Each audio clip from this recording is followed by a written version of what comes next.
Okay, so for the second exam, which I already said was 35 true false, 25 multiple choice, and 40 short answer or graphs or flowcharts or things like that.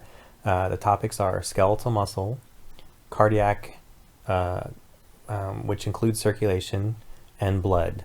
Not ventilation, not exercise for the second test. All right, so for muscle, one of the obvious things you have to know is just the protein ultrastructure of muscle. So if you have a whole muscle, a single fiber is one cell, and on that single fiber, the dark light banding patterns are apparent. And you can pull out a sub-element of a single muscle fiber, which is called a myofibril, and that is defined as being one sarcomere tall, but lots and lots of sarcomeres in series throughout the length of the skeletal muscle.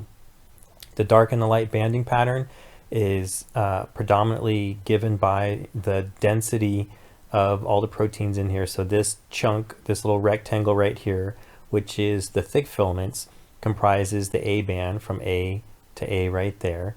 This space at the end of one sarcomere running up to a Z line, and this space at the end of one sarcomere up against the other Z line are technically half of an I band and the other half of an I band, which would bleed into the next adjacent sarcomere. So technically an I band is covering the end of one and the beginning of another sarcomere, the end of one and the beginning of another sarcomere.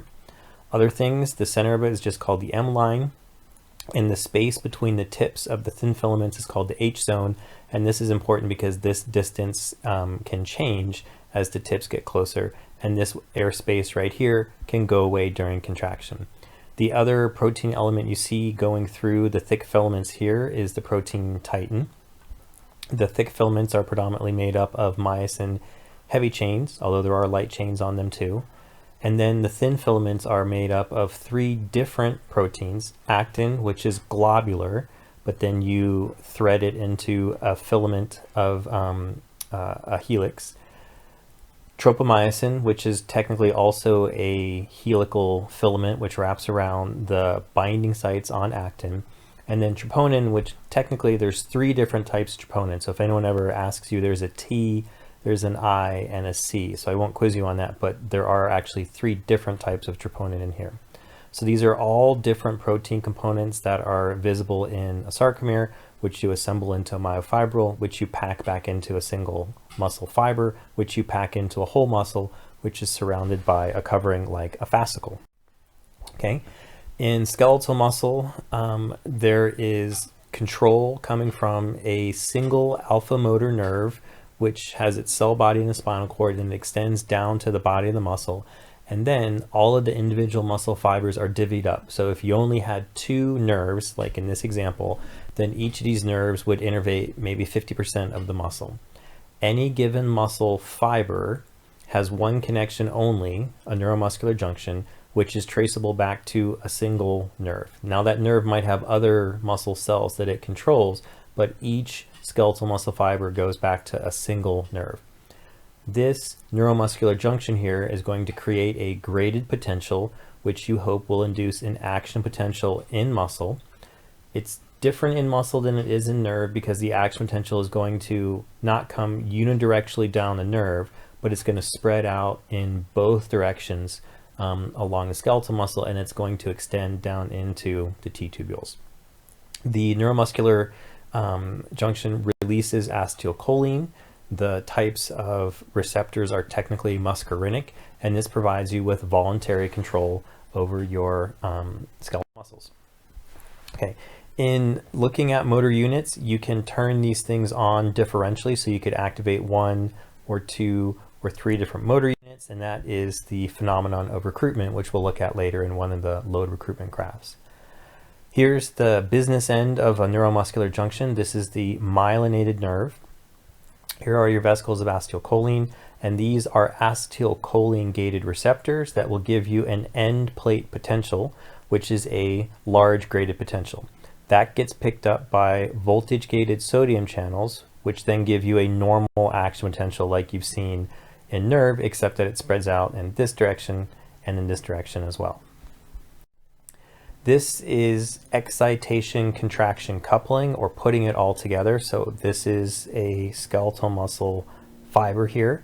Here's the membrane where I can have an action potential. Here's the T-tubule that will bring the action potential down into all of the myofibrils inside that need to have electricity reach them. Here's the acetylcholine gated receptors. Not visible here, but you should draw it, is a voltage gated sodium channel. And then this action potential leads to the release of calcium from sarcoplasmic reticulum. And the purpose of that calcium is to bind to troponin. And that exposes the actin binding site for myosin so that you can have cross bridges. Now, not shown on here are the mechanisms for releasing calcium and for putting calcium back into the sarcoplasmic reticulum. So those are the DHP receptors, the calcium release channels, and the SERCA pumps, or smooth endoplasmic reticulum calcium ATPases, which put the calcium back in. So there are 3 more channels or ATPases or voltage sensitive things responsible for dealing with calcium going into and out of the SR. Okay. The load recruitment relationship is very simple.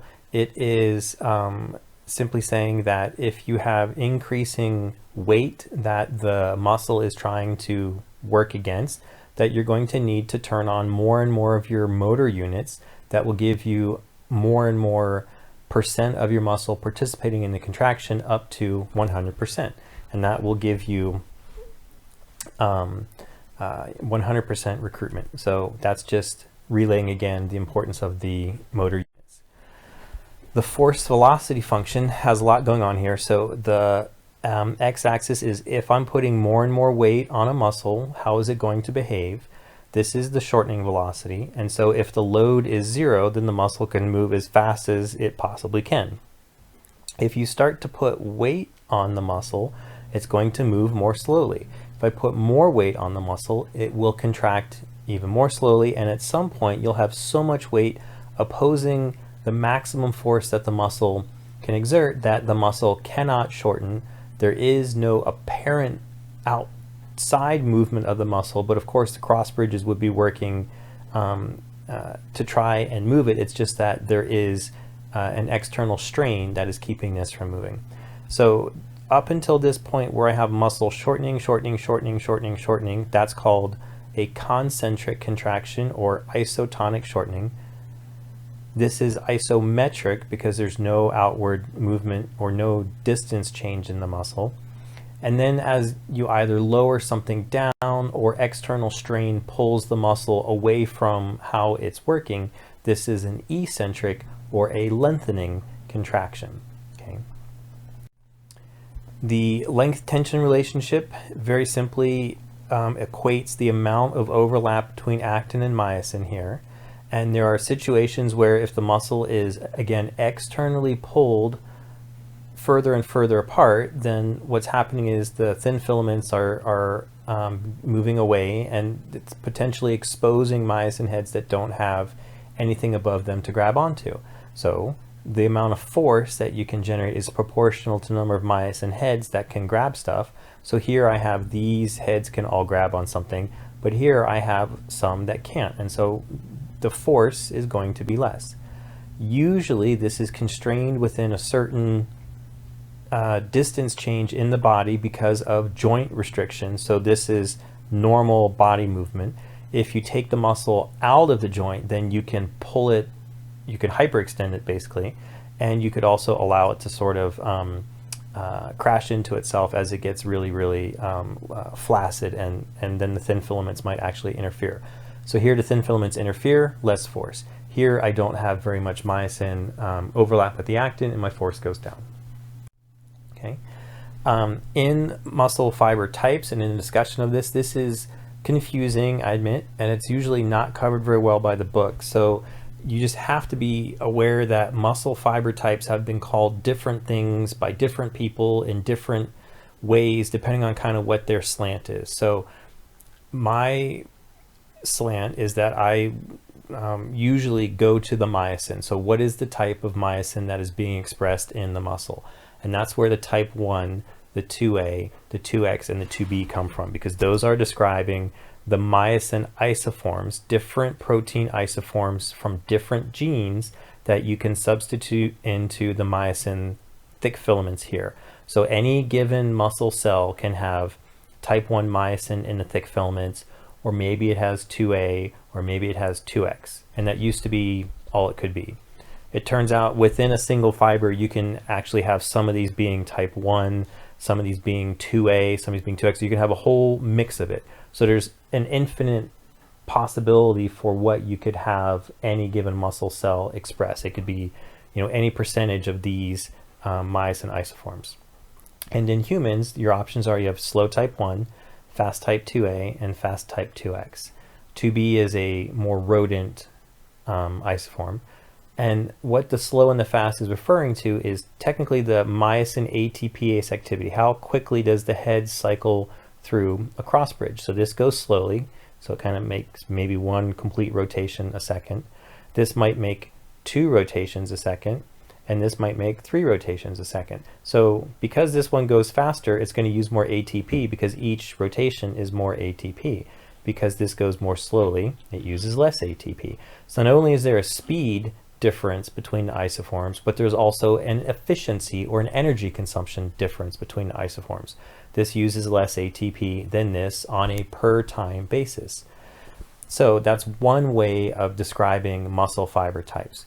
Because this type of myosin tends to be expressed in muscle that is oxidative and fatigue resistant and have other properties that go along with it being kind of efficient but not super strong, the association of these slow oxidative fibers has been made with type 1. But technically type 1 refers to myosin, 2A refers to myosin, 2X, 2B refers to myosin. So you'll see them sometimes called red, intermediate, and white muscle, or slow oxidative, and fast glycolytic, but this doesn't always tell you within a muscle fiber what type of myosin it has, because you can blend it. And if this is a whole muscle and you're saying, oh, it's a slow oxidative whole muscle, some of those muscle fibers are going to be type 1, some will be 2A, some will be 2X. It'll be a whole blend. So this is complex, and this is usually not explained very explicitly in textbooks. Other things that go along with muscle fiber types include, all the other parts to the machine that you can substitute in. The circuit proteins come in different isoforms. The ATPase, the myosin, comes in different isoforms. The troponin, the tropomyosin, all these things come in different slow and fast versions. The amount of myoglobin, which determines the redness, changes. The amount of capillaries, the amount of mitochondria, all those things vary kind of in a line, but there is a lot of flexibility. And so fiber type is not technically just one characteristic. It's a lot of different characteristics that make up a complex phenotype. So this is confusing to people, and I get that. All right, so here is more of those characteristics that all get rolled into what a muscle fiber type is. Red muscle usually is slow oxidative, usually is type 1 myosin, but there can be combinations and permutations of that. Here are the sort of physical properties of it, and here are the metabolic things. Now, even though there's a lot of them, this isn't hard to remember, because you could just, knowing something is slow, just go down the line. Knowing something is fast, go down the line. Knowing something is oxidative, go down the line. Knowing something is glycolytic, go down the line. So you can recreate this in your head simply knowing what the categories are. All right, so muscle not only is sort of complex for fiber type, but it also is very plastic, or it can change quite a bit based on what you do with it. Do you do aerobic exercise? Do you do resistance exercise? Are you in space? Do you have a neuromuscular injury? Do you have denervation of the muscle? Are you on steroids? Are you on thyroid hormone? Are you, any of these different things? All of those can change muscle fiber type and muscle size. Whatever you do, if you happen to enlarge the cells in a muscle, that is called hypertrophy. And the cells are getting larger in cross-sectional area, and you're adding sarcomeres and myofilaments to them. If you are laying down new muscle fibers, that's called hyperplasia, usually not an adult human characteristic anymore. When you're developing, yes, but when you're an adult, no. This can happen with steroids, And this can happen in other animals like fish that can grow throughout their lifetime and continue to get larger and larger and larger. Atrophy is when you would lose cross-sectional area and lose mass, and there are any number of reasons that we said that could happen.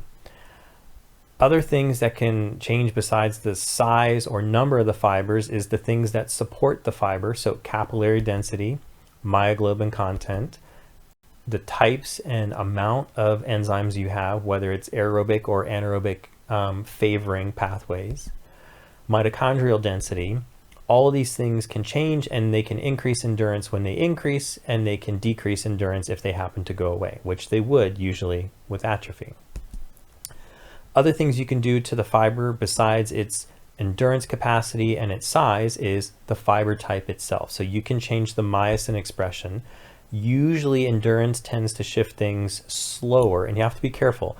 In humans, you can go from 2x towards 2a towards 1, but you can't actually convert things from 2a to 1. You can go from 2x to 2a.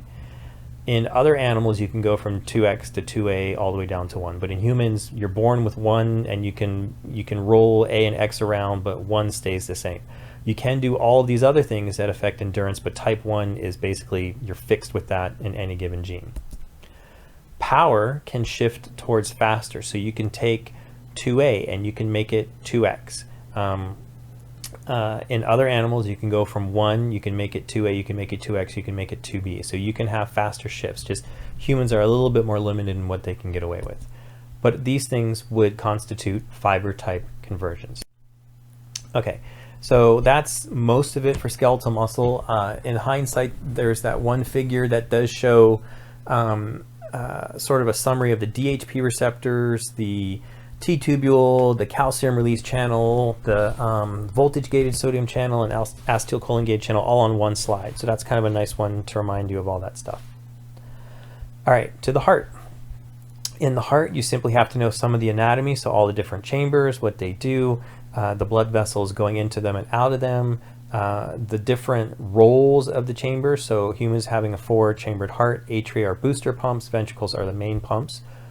We have 2 different loops of circulations which should not mix, so the pulmonary and the systemic circuit are separate.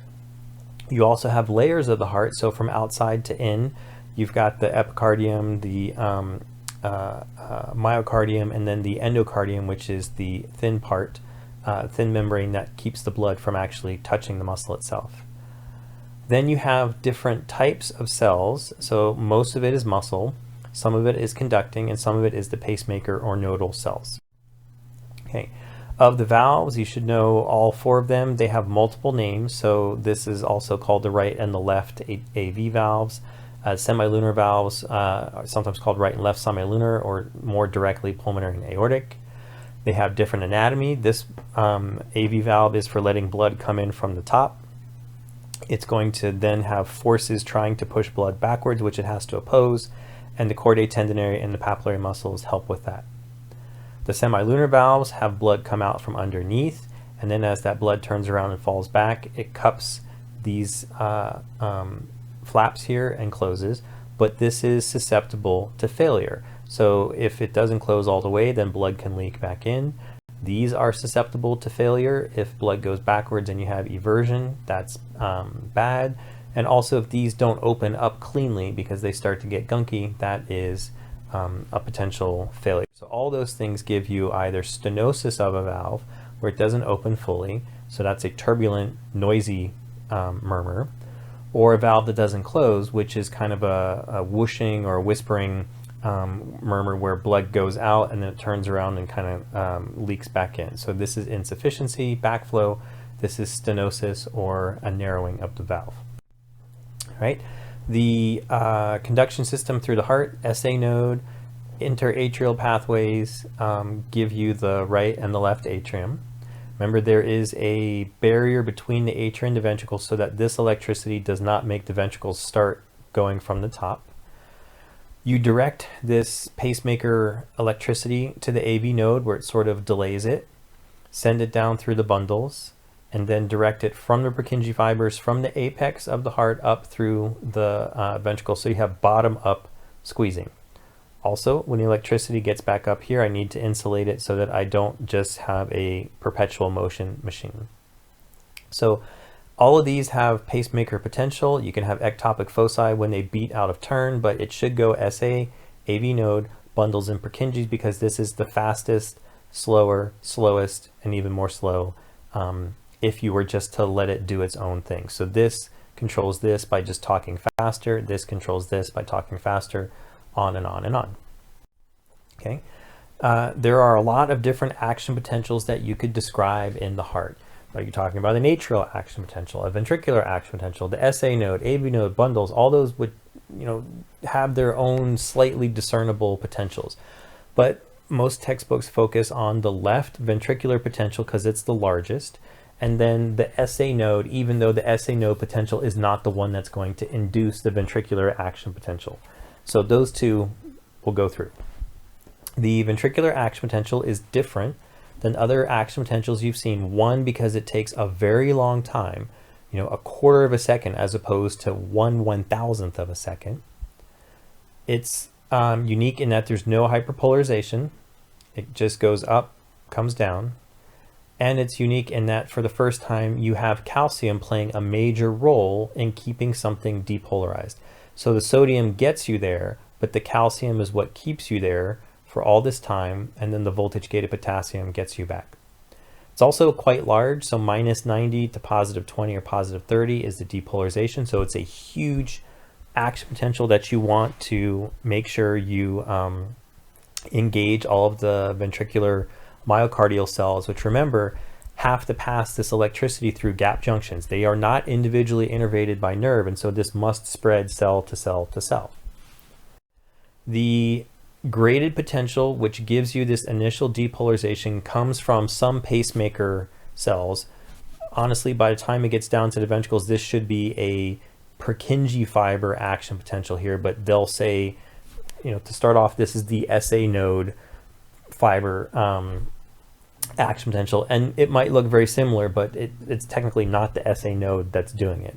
But at any rate, in the SA node, you have a even different looking action potential. And what's different about this is that there is no steady baseline at the bottom.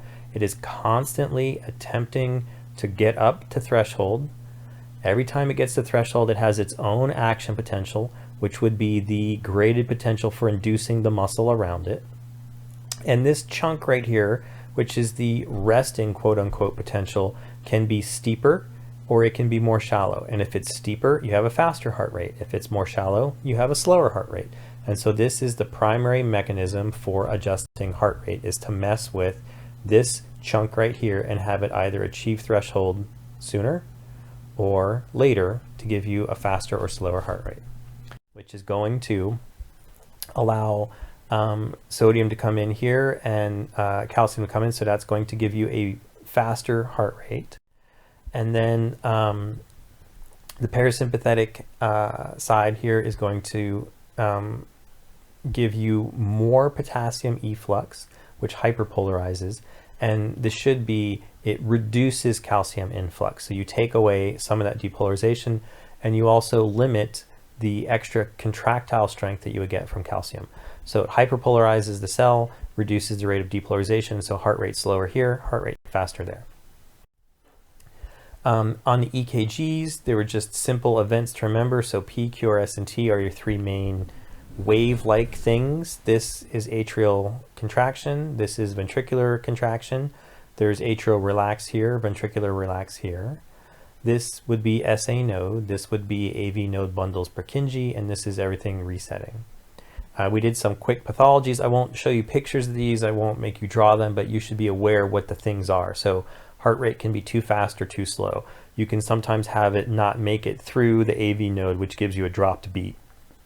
You can have dissociations between the SA node and AV node. That's heart block. And then you can have just major malfunctions, which is VFib or a heart attack. Okay. The cardiac cycle is super important. There's lots of timing things you have to know with this. There are, of course, the 4 phases. So phase 1, ventricular filling. Phase 2, isovolumetric contraction. Phase 3, ventricular ejection. Phase 4, isovolumetric relaxation. These two are sorry, these two right here are diastole, and these two right here are systole when the heart is actually contracting. Each one of these is defined by the opening and closing of valves. Here's everything all written out. There is text in here. You can't see it, but this is phase 2, phase 3, phase 4. Okay. Here is the best Wigger's diagram representation. It has 2 complete cardiac cycles on it. It shows blood pressure in the aorta, like that. It shows blood pressure in the ventricle, left ventricle, like that. And it shows blood pressure in the left atria, like that. So every single time these blood pressures cross, that's going to be an event of valves opening or closing. So this is kind of drawn off right here. I don't know why it is, but these should be, anytime the pressures meet, that's where you have closures or openings. So it's all labeled here. AV valve closes, aortic valve opens, aortic valve closes, AV valve opens. It's all there. This is true diastolic pressure in the aorta. This is true systolic pressure. There's a little hiccup when you close the aortic valve. That's called a dicrotic notch. And then there are some events in the atria. So when the atria contract, there's the A wave. When the ventricle contracts and pushes back on the AV valve, that's the C wave. And when the atria is just waiting to dump its contents, but it can't because the AV valve has not opened yet, that's a slow accumulation of venous return, and that's the V wave. There are 2 isovolumetric, so where pressure is changing but no blood leaves, valve closed, valve not open yet. So this is isovolumetric contraction. Same thing here, valve closes, valve not open yet. This is isovolumetric relaxation. Here are the volumes in the ventricle, and you can see when it doesn't change, that's isovolumetric. Here is active filling of the ventricle. So when the atria kicks, I get extra blood. Here is ejection of the ventricle, and this would be stroke volume. So from here to here represents stroke volume. Here's passive filling of the ventricle, so nothing is squeezing, but blood is just draining through the atria, through the AV valve into the ventricle. So that's passive filling, active filling, ejection, passive filling again.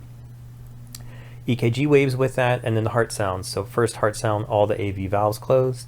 Second heart sound, all the semilinear valves close. So everything is timing based. What phase do things happen? When are things being defined by valve opening and closing? Okay, Frank-Starling law of the heart is very important because it tells you, first off, that there is a length tension curve for cardiac muscle, just like for skeletal muscle, but where skeletal muscle operates sort of here and here, cardiac muscle has to operate way down here, which seems like it's not using all the available force, and it's not. But this is a safe place to be because you always have extra that the heart can sort of deal with. The axes here,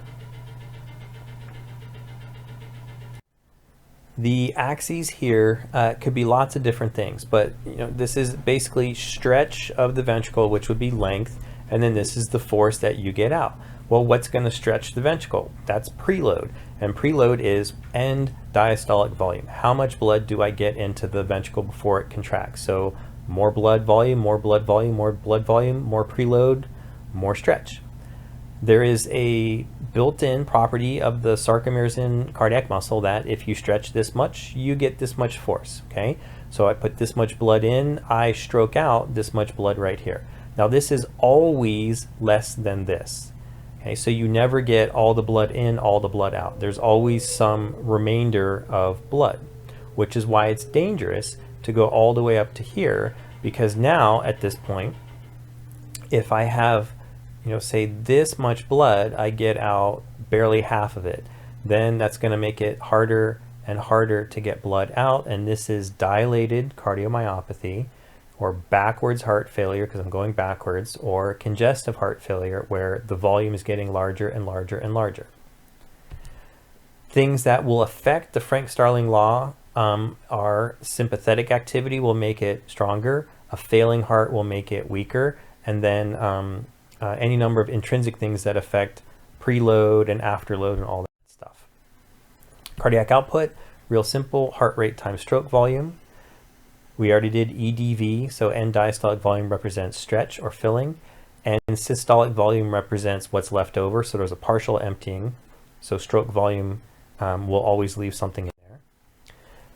And so cardiac output is affected by heart rate and stroke volume. So all the nervous things that affect heart rate, and then all of the physical things that can affect stroke volume, of which there are lots.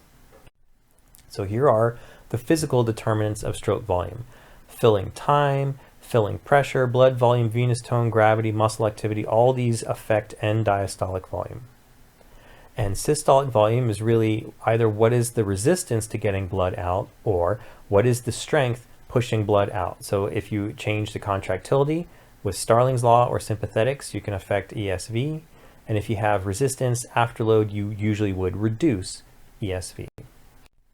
Okay, so here's preload visualized. It's stretching out the ventricles before contraction. Here's afterload visualized. This is making it hard to get blood out through the major arteries or through the valves. So you can have hypertension, you can have valve stenosis. Both of those would represent primary causes of afterload. We apparently didn't get to this in class, or if we did, no one remembers, and it's actually not on the test, but baroreceptors, maybe we'll go over this for the final. Okay. Principles of circulatory function was pretty straightforward. Mean arterial pressure, you should know what the description is for that. For blood flow through vessels, there are a couple things that are important. The pressure gradient matters, and it's directly proportional. So greater drop in blood pressure, greater flow. And then you have the radius, and the radius here is affected exponentially, and there's a term that gives resistance as 1 over r to the 4th, or flow is proportional to r to the 4th. So the radius, if it changes by a factor of 2 or a dimension of 2, is actually changing by 16 times. So that's why radius is such a critical determinant of blood flow. Okay, so resistance, so flow is inversely related to resistance. We didn't do this, but there's an Ohm's law for flow, which is V equals IR. Is it for electricity, electrical circuits? Same thing for circulation. You can have flow, resistance, and pressure all relating the same kind of deal. Okay, at the level of capillaries, there are issues with things being able to cross the capillary membrane. So here's the deal with that. There are Starling's forces, so there's 4 forces. You can calculate them at the arterial end of a capillary or at the venous end of a capillary. Here are the 4 forces, so 2 hydrostatic, blood pressure and whatever fluid pressure you have outside, and then 2 osmotic. How much protein do you have in the blood? A lot. How much protein do you have outside? Very little. So if you add up all these numbers, because blood pressure is high at the arterial end, you tend to push water out. Because there's resistance and you lose that pressure by the venous end, you tend to cycle the water back in. So there's this nice gyre where water comes out and then comes right back into the capillary. So that helps deliver things just by bulk flow, but yet you get the water back. And the remainder is picked up by lymphatics. Okay.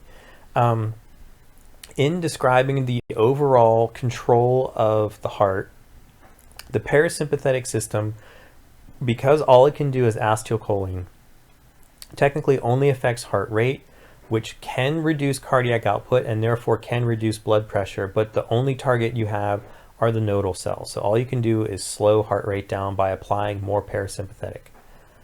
The sympathetic side has lots of targets. You can affect heart rate through the nodes. You can affect contractile strength because calcium coming in also gives you more contractile strength. So the heart and cardiac output can be affected by rate and stroke volume, and therefore that should raise blood pressure. Sympathetic stimulation also extends to the arterioles, either through adrenal release into the blood or through direct stimulation of the blood vessels by the sympathetic side, which can lead to vasoconstriction. The veins also can experience vasoconstriction, which will boost venous return, and by Starling's law, stroke volume and cardiac output. So sympathetic stimulation has multiple targets, parasympathetic does not. Technically, applying parasympathetic stimulation, even though it removes contractile strength, is not doing it directly. It's by removing the sympathetic side. So contraction strength goes away there. All right, last things. All of the different red blood cell associated development and diseases.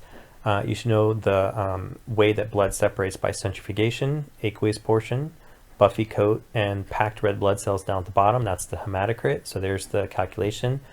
These values not the most precise. The components in blood: plasma has water, ions, organic molecules, so all the amino acids, proteins, and glucose from the diet, plus proteins that are specifically for transporting things in the blood like albumins, globulins, and fibrinogens made by the liver. Lipids, either going back and forth from the adipose or from the diet, and then nitrogenous waste like urea, which has to be dealt with. Trace elements and vitamins, and then the blood gases, oxygen and CO2. For cellular components, you have red blood cells and the other stuff. Red blood cells are released into the circulation from stem cells, which can be in bone marrow of various locations. The development of the stem cells is called erythropoiesis. It takes about 5 days. It's under the influence of the hormone EPO, but also the hormone testosterone. EPO is secreted predominantly by the kidney, partially by the liver, and under the direction of an oxygen sensing mechanism. So if you have low oxygen content and perhaps not enough red blood cells, you can stimulate this to increase. This cycle, nevertheless, is always going on because you're always losing red blood cells, and so you always have to make more. The recipe for red blood cells requires some ingredients. You have to have stem cells, you have to have EPO, and you also have to have vitamin B12 and folic acid for making DNA. And you have to have iron for adding in the heme groups to bind oxygen itself. So there's some numbers for the counts. Days of this maturation is called diapedesis. Reticulocytes were the immature red blood cells. You have to get rid of the ER in the nucleus. And then here are the sources of EPO. Okay. These were all the different locations for hematopoiesis throughout lifetime. Remember, a lot of things aren't coming from what you consider your axial long bones of tibia and femur and tibia. So it is more pelvis and all this stuff when you get older than the leg bones themselves. Okay, erythropoiesis, all the different things that go into that, all the different blood disorders you should know by name. Some of the anemias, of which there are many, there's aplastic, hypochromic, and megaloblastic. Aplastic is destroying the stem cells somehow. Hypochromic is when you just are low on, you don't have iron, and therefore you don't have good hemoglobin content, and therefore not enough red, so it's low color. And then megaloblastic, which is when you have this impaired DNA synthesis. So 3 different major categories of anemias. Lots of different sub things can fall under these 3 things right here. All the different types of aplastic anemia, classical. This one is an infection, and this is when you have a deranged, some mutation or something goes wrong in the stem cell DNA. Different from not being able to make DNA, which is usually dietary, vitamin B12 or folate. And then hypochromic was usually dietary, not having iron or something like that. Okay, so if you do have an anemia from whatever cause, it's ultimately going to lead to not being able to deliver enough oxygen to the tissue. So you have a hypoxia. There are compensations that your body can do. If they fix it, then okay, you have a stressor, but you've managed to deal with it. If you don't, then you have anemia and things get worse. So not having enough oxygen leads to exercise intolerance and lethargy and weakness and poor skin color. You have a lot more junior red blood cells appearing if you can. If you don't have stem cells, you won't see that. Your liver starts to get kind of worked, and your heart has to pump a little bit harder because you don't have as much oxygen. So these are pathologies of anemia. These are reasons that you might have compromised red blood cell production. So this is kind of where we're here dealing with the stem cell issues. Here's some of the dietary things, like you don't have iron, or you don't have folate or vitamin B12.